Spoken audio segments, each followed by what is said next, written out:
Chapter 19. Ignosi's Farewell.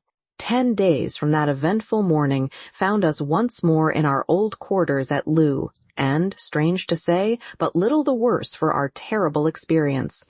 Except that my stubbly hair came out of the treasure cave about 3 shades grayer than it went in, and that Good never was quite the same after Foulata's death, which seemed to move him very greatly.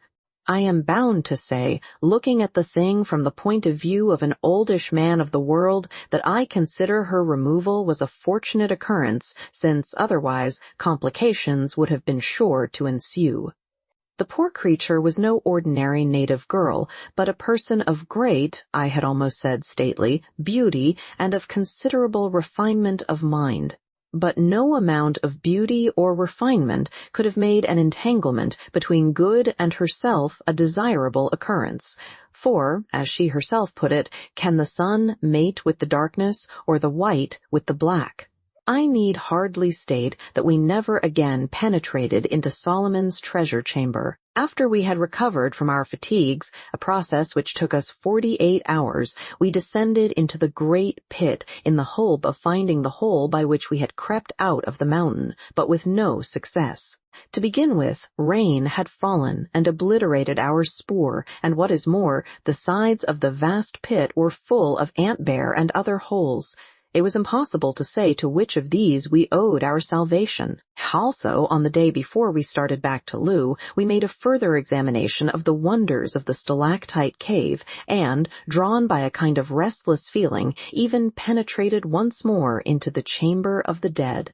Passing beneath the spear of the White Death we gazed, with sensations which it would be quite impossible for me to describe, at the mass of rock that had shut us off from escape, thinking the while of priceless treasures beyond, of the mysterious old hag whose flattened fragments lay crushed beneath it, and of the fair girl of whose tomb it was the portal. I say gazed at the rock, for, examine as we could find no traces of the join of the sliding door, nor, indeed, could we hit upon the secret, now utterly lost, that worked it, though we tried for an hour or more. It is certainly a marvelous bit of mechanism, characteristic, in its massive and yet inscrutable simplicity, of the age which produced it, and I doubt if the world has such another to show. At last we gave it up in disgust, though, if the mass had suddenly risen before our eyes, I doubt if we should have screwed up courage to step over Gagul's mangled remains and once more enter the treasure chamber, even in the sure and certain hope of unlimited diamonds. And yet I could have cried at the idea of leaving all that treasure, the biggest treasure, probably, that in the world's history has ever been accumulated in one spot. But there was no help for it. Only dynamite could force its way through 5 feet of solid rock. So we left it. Perhaps, in some remote, unborn century, a more fortunate explorer may hit upon the open sesame and flood the world with gems. But, myself, I doubt it. Somehow, I seem to feel that the tens of millions of pounds worth of jewels which lie in the 3 stone coffers will never shine round the neck of an earthly beauty. They and Foulata's bones will keep cold company till the end of all things. With a sigh of disappointment, we made our way back, and next day started for Loo. And yet it was really very ungrateful of us to be disappointed. For, as the reader will remember, by a lucky thought, I had taken the precaution to fill the wide pockets of my old shooting coat and trousers with gems before we left our prison house. Also, Foulata's basket, which held twice as many more, notwithstanding that the water bottle had occupied some of its space. A good many of these fell out in the course of our roll down the side of the pit, including several of the big ones, which I had crammed in on the top in my coat pockets. But, comparatively speaking, an enormous quantity still remained, including 93 large stones ranging from over 200 to 70 carats in weight. My old shooting coat and the basket still held sufficient treasure to make us all, if not millionaires, as the term is understood in America, at least exceedingly wealthy men, and yet to keep enough stones each to make the 3 finest sets of gems in Europe. So we had not done so badly. On arriving at Loo, we were most cordially received by Ignacy, whom we found well and busily engaged in consolidating his power and reorganizing the regiments which had suffered most in the great struggle with Twala. He listened with intense interest to our wonderful story, but when we told him of old Gagul's frightful end, he grew thoughtful. "Come hither," he called to a very old Induna or counselor who was sitting with others in a circle round the king, but out of earshot. The ancient man rose, approached, saluted, and seated himself. "Thou art aged," said Ignacy. "Aye, my lord the king, thy father's father and I were born on the same day. Tell me, when thou wast little, didst thou know Gagaula the witch-doctress?" "Aye, my lord the king." "How was she then? Young, like thee?" "Not so, my lord the king. She was even as she is now, and as she was in the days of my great-grandfather before me, old and dried, very ugly, and full of wickedness." "She is no more. She is dead. So, O king, then is an ancient curse taken from the land. Go. Coom, I go, black puppy, who tore out the old dog's throat. Coom." "Ye see, my brothers," said Ignacy, "this was a strange woman, and I rejoice that she is dead.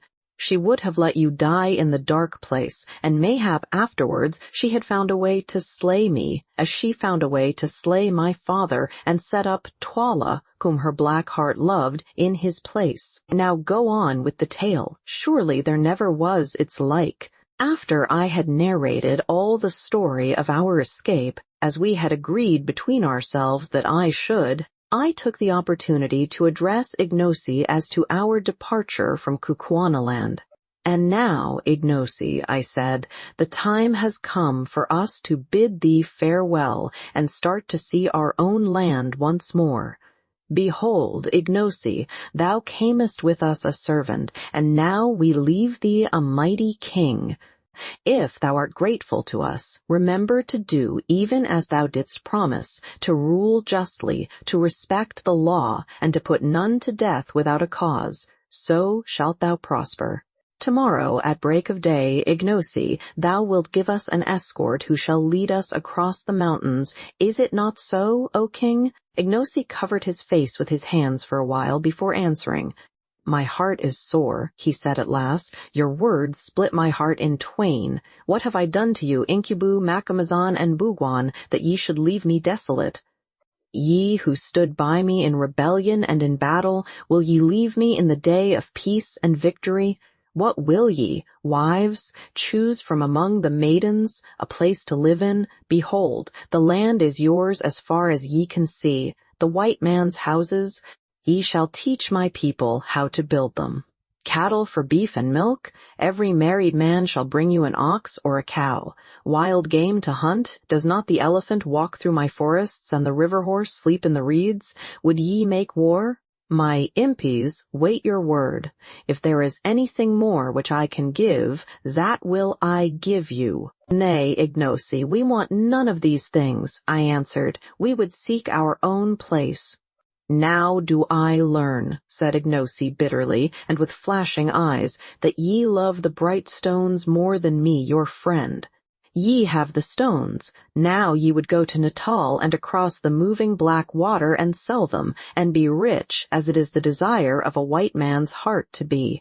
Cursed for your sake be the white stones, and cursed he who seeks them.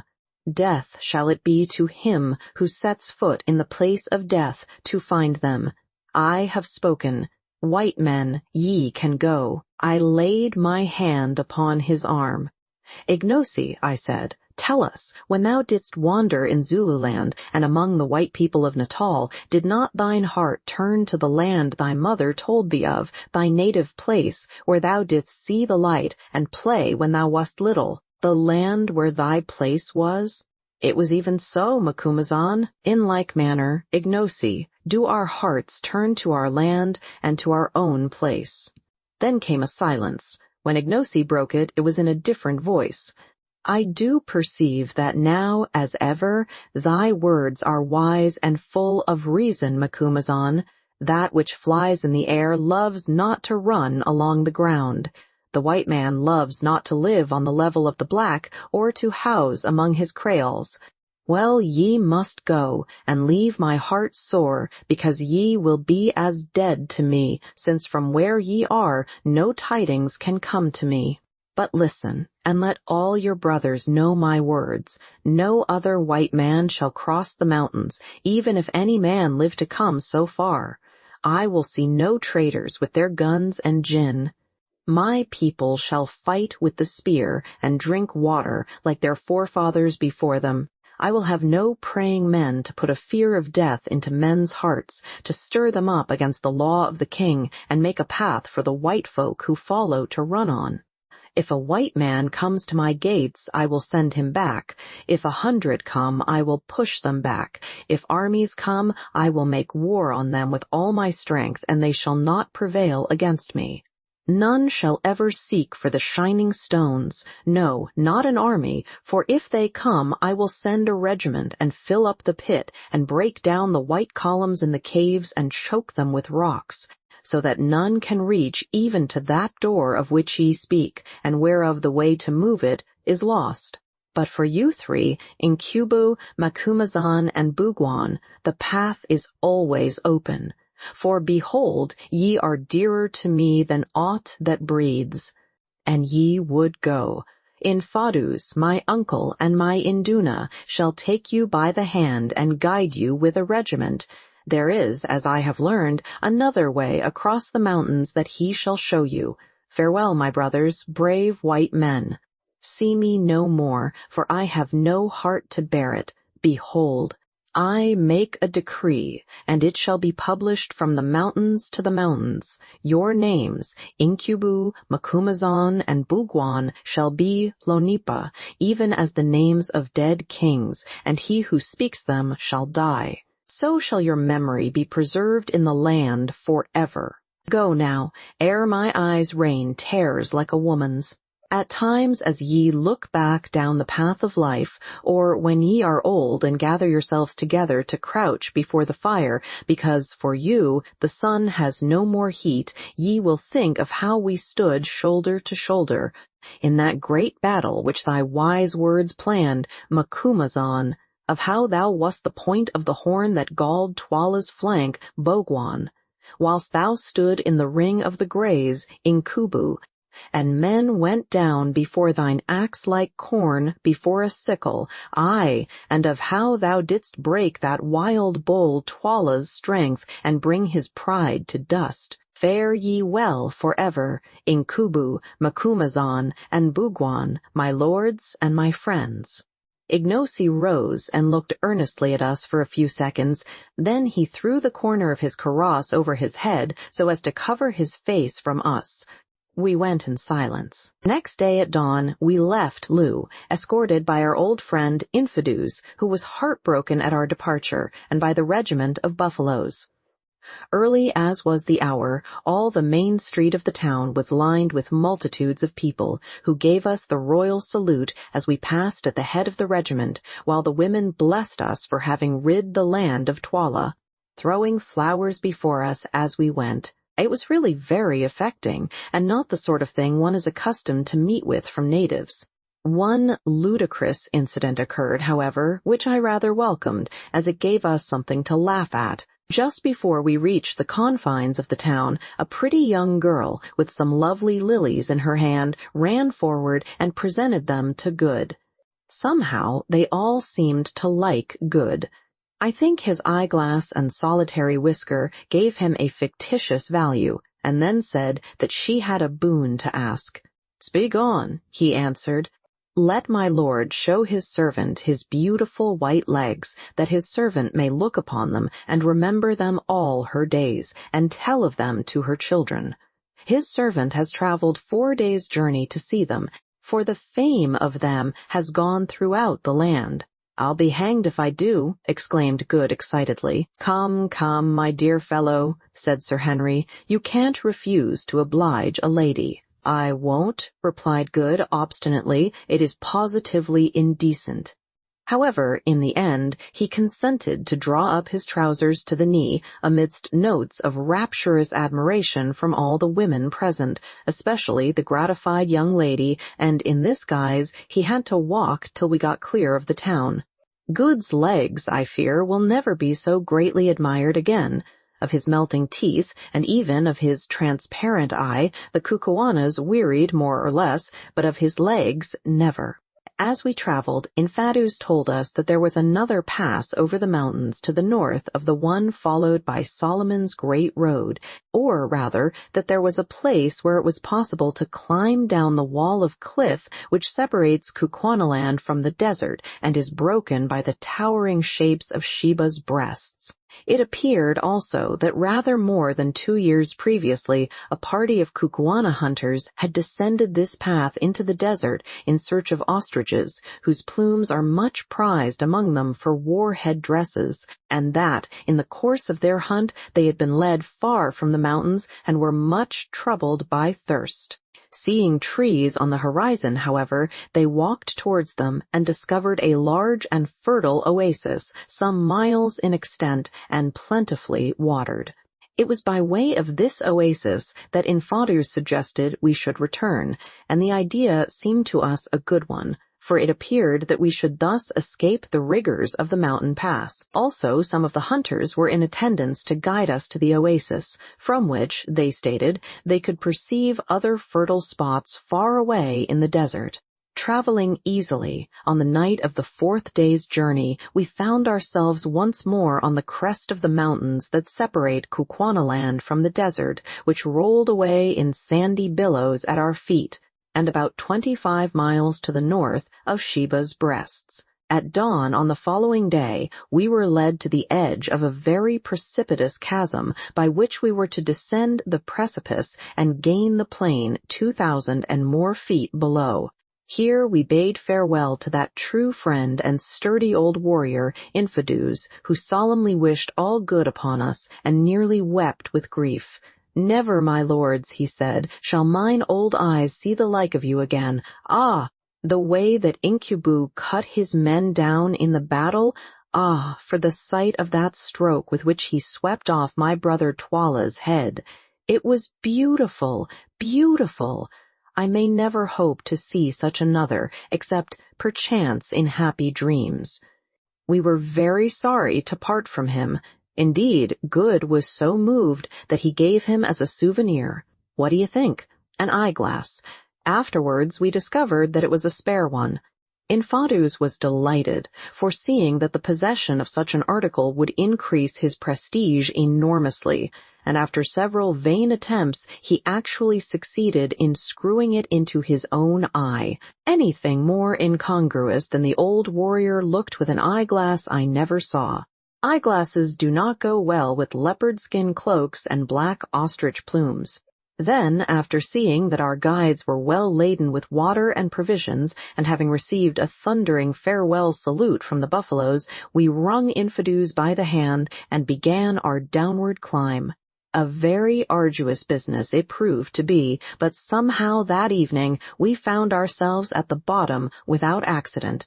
"Do you know," said Sir Henry that night as we sat by our fire and gazed up at the beetling cliffs above us, "I think that there are worse places than Kukuanaland in the world, and that I have known unhappier times than the last month or two, though I have never spent such queer ones.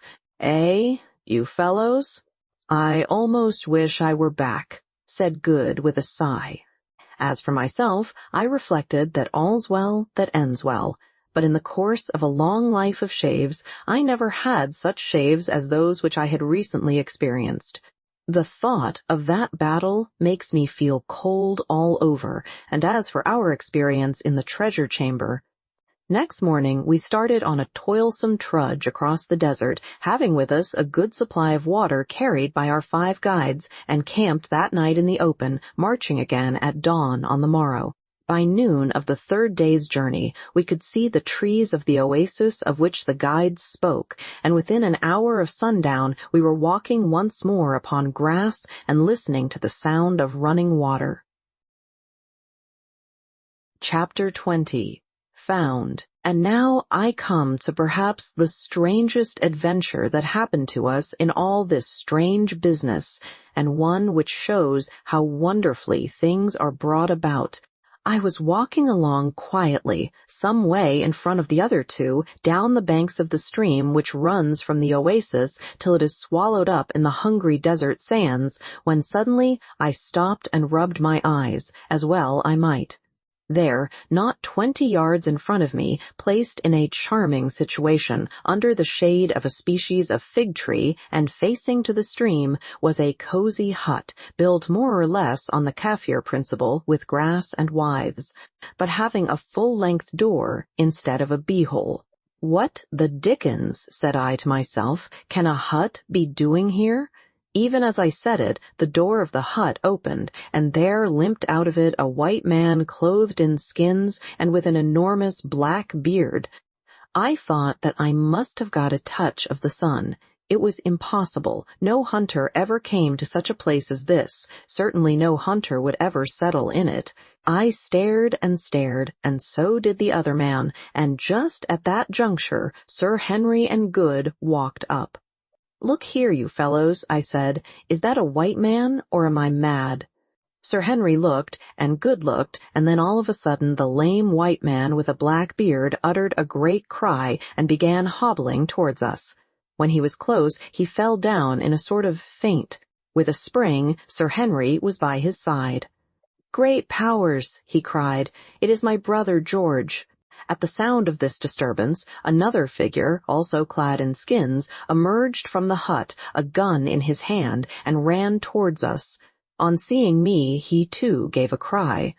"Macamazahn," he halloed, "don't you know me, boss? I'm Jim the Hunter. I lost the note you gave me to give to the boss, and we have been here nearly 2 years.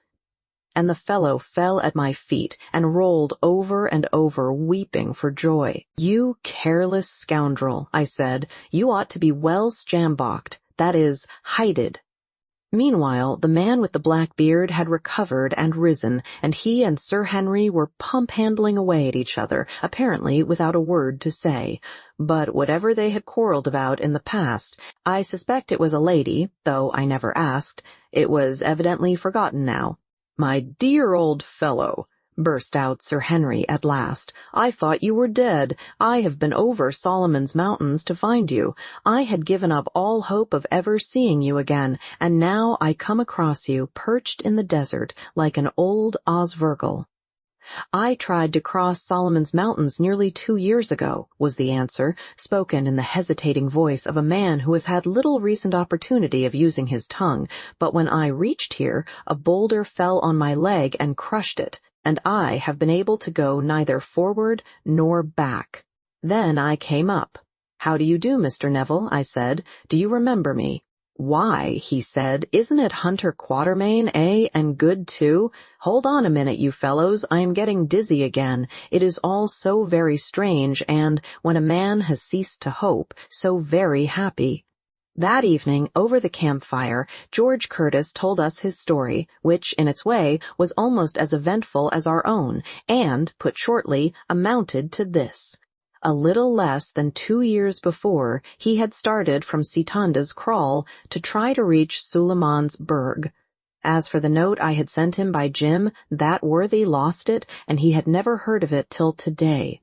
But, acting upon information he had received from the natives, he headed not for Sheba's breasts, but for the ladder-like descent of the mountains down which we had just come, which is clearly a better route than that marked out in old Dom Silvestra's plan. In the desert, he and Jim had suffered great hardships, but finally they reached this oasis, where a terrible accident befell George Curtis.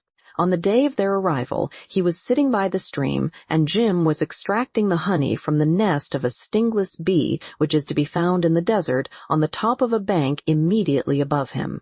In so doing, he loosened a great boulder of rock, which fell upon George Curtis's right leg, crushing it frightfully.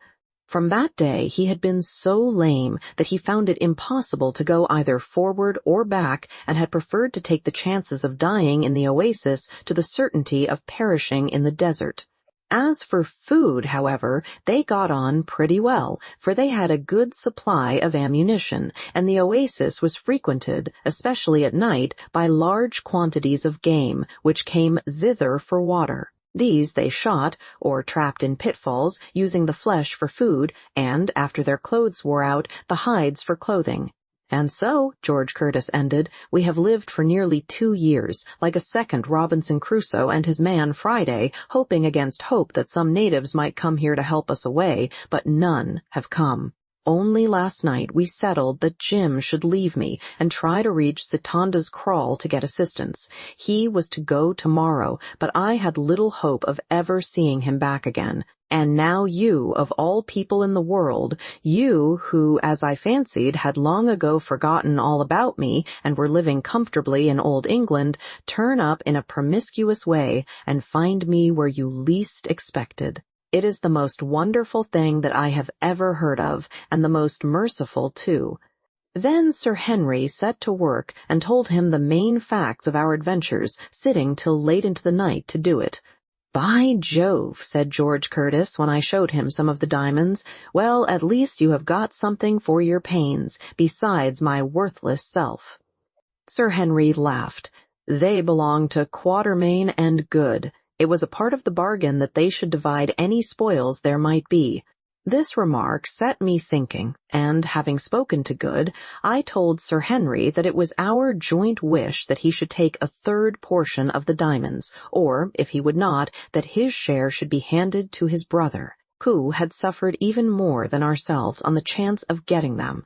Finally, we prevailed upon him to consent to this arrangement, but George Curtis did not know of it until some time afterwards. Here, at this point, I think that I shall end my history. Our journey across the desert back to Sitanda's kraal was most arduous, especially as we had to support George Curtis, whose right leg was very weak indeed, and continually threw out splinters of bone. But we did accomplish it somehow, and to give its details would only be to reproduce much of what happened to us on the former occasion.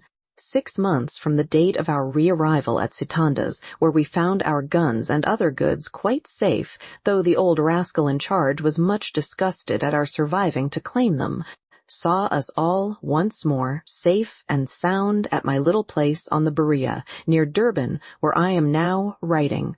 Thence I bid farewell to all who have accompanied me through the strangest trip I ever made in the course of a long and varied experience. P.S. Just as I had written the last word, a Kaffir came up my avenue of orange trees, carrying a letter in a cleft stick which he had brought from the post. It turned out to be from Sir Henry, and as it speaks for itself, I give it in full. October 1, 1884. Brayley Hall, Yorkshire. My dear Quatermain, I send you a line a few mails back to say that the 3 of us, George, Good, and myself, fetched up all right in England. We got off the boat at Southampton and went up to town. You should have seen what a swell Good turned out the very next day, beautifully shaved, frock coat fitting like a glove, brand new eyeglass, etc., etc. I went and walked in the park with him, where I met some people I know, and at once told them the story of his beautiful white legs. He is furious, especially as some ill-natured person has printed it in a society paper. To come to business, Good and I took the diamonds to Streeter's to be valued, as we arranged, and really I am afraid to tell you what they put them at. It seems so enormous.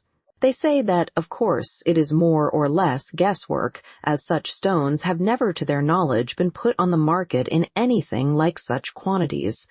It appears that, with the exception of 1 or 2 of the largest, they are of the finest water and equal in every way to the best Brazilian stones. I asked them if they would buy them, but they said that it was beyond their power to do so and recommended us to sell by degrees over a period of years indeed, for fear lest we should flood the market. They offer, however, 180,000 for a very small portion of them. You must come home, Quatermain, and see about these things, especially if you insist upon making the magnificent present of the third share, which does not belong to me, to my brother George.